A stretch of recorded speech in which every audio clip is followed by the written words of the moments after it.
שיר למעלות, אשא עיניי אל ההרים, מאין יבוא עזרי.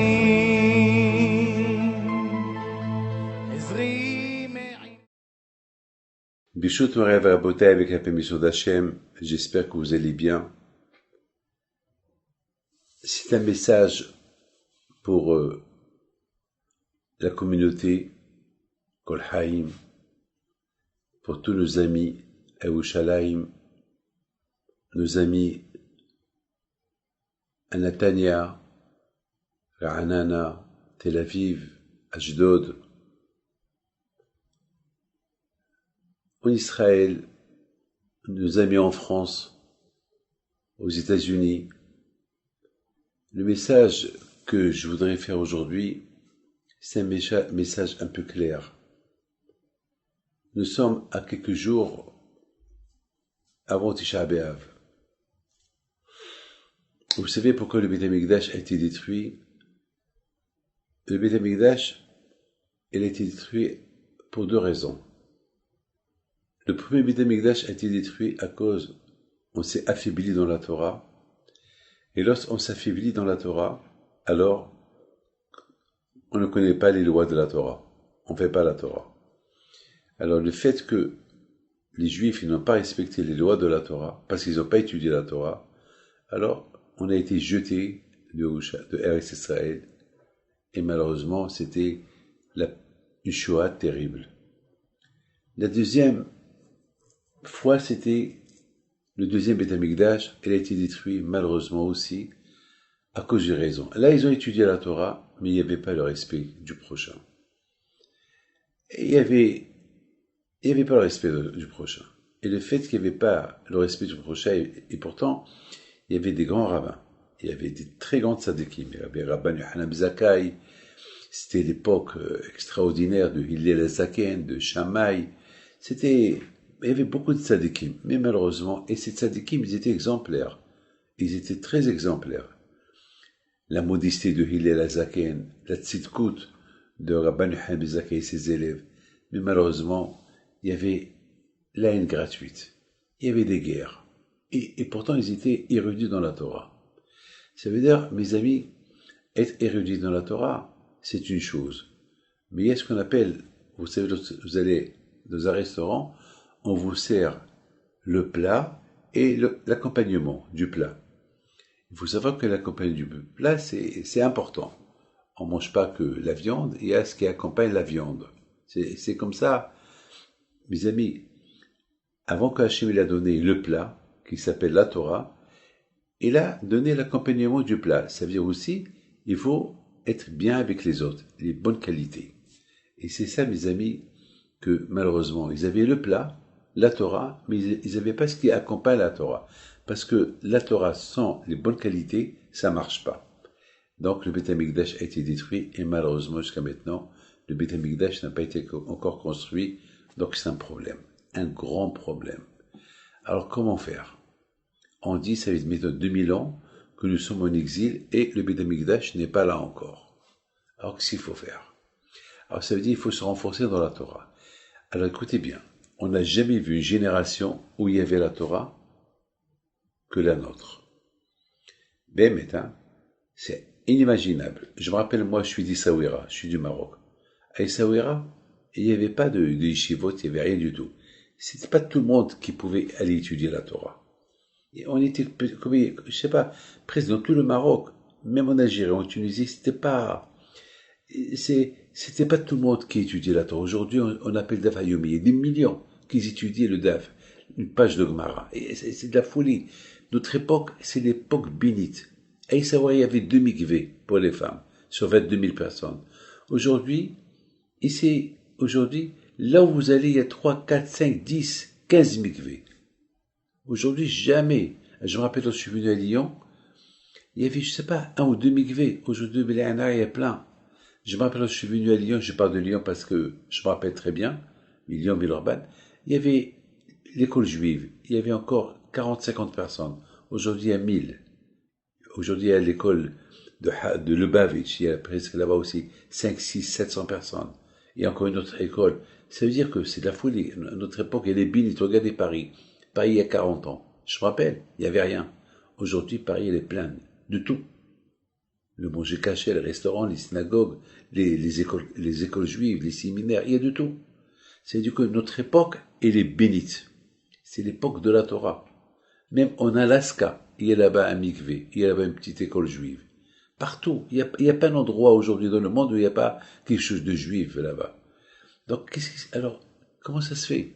Alors, il y a la Torah, il y a beaucoup des rabbins, il y a beaucoup des orateurs, il y a beaucoup aujourd'hui sur YouTube, sur tous les réseaux sociaux, il y a là-bas des rabbins qui donnent des cours de Torah non-stop, non-stop, non-stop. Alors, qu'est-ce qui se passe? Pourquoi le Beit HaMikdash n'est pas construit? Mes amis, c'est vrai. Encore, il y a la Torah, mais il manque Ahavat, l'amour du prochain. L'amour du prochain. Je vous raconte une petite histoire que j'ai lue ce matin. Il y avait une fois un rabbin qui était à la synagogue. Dans une synagogue là-bas à l'époque de la guerre mondiale, la deuxième guerre mondiale. Il était à la synagogue. Il y a quelqu'un il faisait très très froid dehors. Il y a un monsieur qui rentre à la synagogue et il voit la synagogue, il faisait très très froid. Lui déjà, il grelottait de froid dehors et rentre à la synagogue pour se chauffer. Et à la synagogue, c'est pire, il faisait froid. Il voit le rav de la synagogue en train d'étudier avec un manteau sur lui. Il va vers lui. Il lui dit, monsieur le rabbin, mais il fait tellement froid ici, pourquoi vous n'êtes pas chez vous? Chez vous devez avoir un petit chauffage. Qu'est-ce que vous faites ici? Il a dit, vous ne comprenez pas. Vous voyez pas qu'on est en pleine guerre. On est en pleine guerre. J'ai eu une expérience. Une fois, j'étais à la maison et malheureusement, j'ai entendu que quelqu'un tapait à la porte. Je ne savais pas si on tapait à la porte ou pas. À un moment donné, j'entends encore que ça tapait. J'ai dit peut-être parce qu'il pleuvait dehors. Je ne pouvais pas entendre. Alors je vois un monsieur qui s'éloigne. Je l'appelle, je cours vers lui, je l'appelle, je lui dis, vous avez tapé à la porte? Il dit oui, j'ai tapé à la porte parce que je voulais vous demander conseil. J'ai dit alors, écoute, viens rentrer à la maison, je m'excuse, je t'ai pas entendu à cause de la pluie, je t'ai pas entendu, entre à la maison. Il rentre à la maison, et il lui dit, qu'est-ce que vous voulez? Lui, le pauvre, lui a dit, voilà, j'ai des problèmes de parnassa, j'ai des problèmes, on est en pleine guerre mondiale, et j'ai des problèmes. Le pauvre, il a commencé à pleurer, le pauvre, il a commencé à vider son cœur. Et je l'ai écouté. Et j'ai essayé de lui donner un peu des forces, il faut pas qu'il se désespère. Et je l'ai soulagé. Le rabbin, il dit, mais vous avez compris, pourquoi je suis à la maison, pourquoi je suis pas à la maison, je suis à l'Yeshiva. Aujourd'hui, les gens qui viennent chez moi, ils savent que je peux pas leur donner de l'argent, j'ai pas d'argent. Ils savent que leur donner à manger, j'ai pas de manger, on est en pleine guerre, et rien. Mais au moins, je peux leur donner une chose. Les soulager, écouter leurs problèmes. Écoutez leurs problèmes. Je sais que je peux rien faire. Mais écoutez leurs problèmes. Vous savez, mes amis, moi, David Pinto, du matin au soir, j'écoute les problèmes des gens. Du matin au soir, j'écoute. Je peux rien faire. Mais parfois, je pleure. J'en pleure. Je peux pas aider tout le monde. Je pleure. Parce que je sais pas comment les aider. Je sais pas comment les aider. Mais au moins, je les bénis. Je leur dis, ça va s'arranger. Je leur donne un peu d'espoir. Vous savez, une femme qui me dit, Rabbi David, je veux pas de vos bénédictions. Je veux, donnez-moi une solution. Hier soir, à 2 heures du matin, je lui ai répondu. Une solution, c'est avoir l'émona HaKadosh Baruch Hu. Avoir l'espoir. Avoir l'espoir. C'est tout. L'espoir, elle fait vivre. Surtout à notre époque, avec l'épidémie, avec tout ce qu'on entend. Qu'est-ce qu'on a besoin? L'espoir, l'émouna, se renforcer. C'est tout ce qu'on a besoin. Qu'est-ce qu'on peut, sur qui on va compter? Sur personne. Regarde combien de chômage il y a. Regardez l'Amérique. Qui aurait pu croire que l'Amérique, elle devient ce qu'elle devient aujourd'hui? Aujourd'hui, je reçois les coups de téléphone d'Amérique de tous les côtés, ils veulent quitter l'Amérique. Alors que les gens, maintenant, on voit plus des gens qui veulent partir en Amérique. Au contraire, on voit des gens déjà qui veulent quitter l'Amérique avec tout ce qui se passe. L'insécurité, etc., etc., etc. Donc, mes amis, ça, c'était la réponse de ce rabbin. Ce rabbin, il dit au monsieur, mais toi, tu comprends pourquoi je suis pas à la maison, et je suis à la synagogue. Comme ça, La synagogue, la porte, elle est ouverte. Comme ça, quelqu'un qui a besoin de moi, il va me trouver. Il va me trouver au moins que je le soulage avec des paroles. Et c'est ça le plus grand hesed qu'on peut faire avec autrui. Le soulager, lui ouvrir un espoir. Il n'y a rien à faire. Peut-être, mais bon, Hachem, je sais qu'on peut rien faire. Mais au moins, si on peut pas donner, alors au moins on peut donner avec la bouche. On peut donner quelque chose avec la bouche, des bonnes paroles, l'espoir. Et l'espoir, elle fait vivre. Vous savez, quelqu'un, ça fait maintenant 2 semaines, il y a une femme qui est en train de mourir. Et tous les médecins, ils disent, il faut la débrancher. Et j'étais le seul à dire non. Tant qu'elle respire, peut-être. Bon, Hachem, hier, elle a ouvert ses yeux. Hier, elle a ouvert ses yeux. Hier, c'était la joie dans toute la famille. C'est une histoire qui s'est passée à Paris. Tous les médecins disent, moi je peux pas. Vous imaginez que je dis, alors écoutez-les, je suis un criminel, un assassin, je peux pas. Ça c'est pas moi à décider, moi je peux donner que l'espoir, c'est tout. Mes amis, aujourd'hui, on vit une époque très dure, très dure, mais il faut faire attention.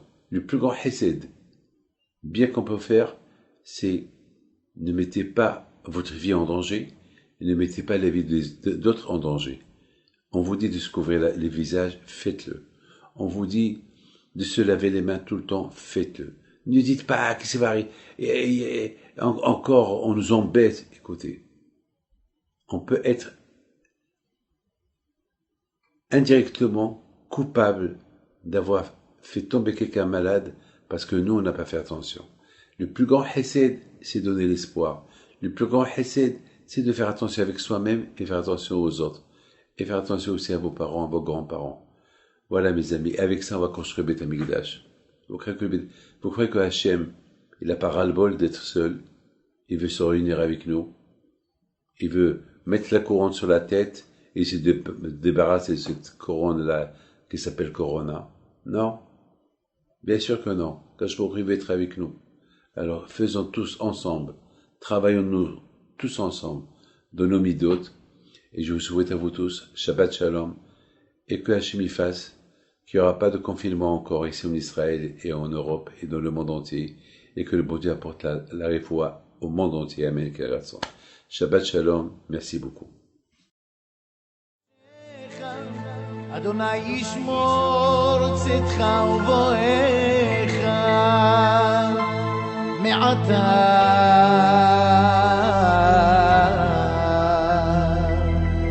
ועד עולם